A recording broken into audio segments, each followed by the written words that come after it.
Welcome. In this video we are going to see how to capture packets by using tcpdump.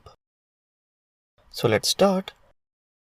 First I'll open terminal and type tcpdump space -h. Here you can see the options of tcpdump. Now let's start to capture the packets.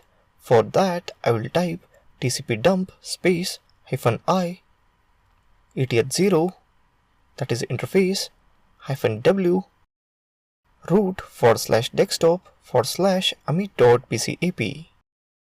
If you don't know what is eth0 and all, please do watch this course from the beginning.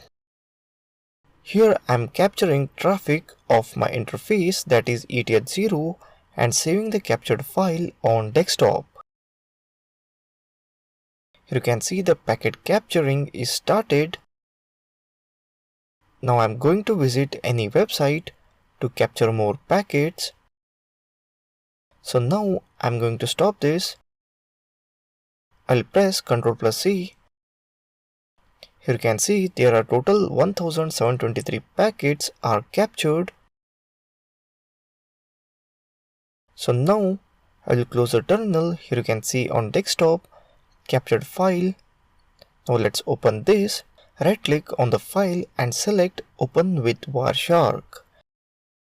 Here you can see Wireshark tool is opened. Here you can see the packets. So let's go to filter box and type HTTP.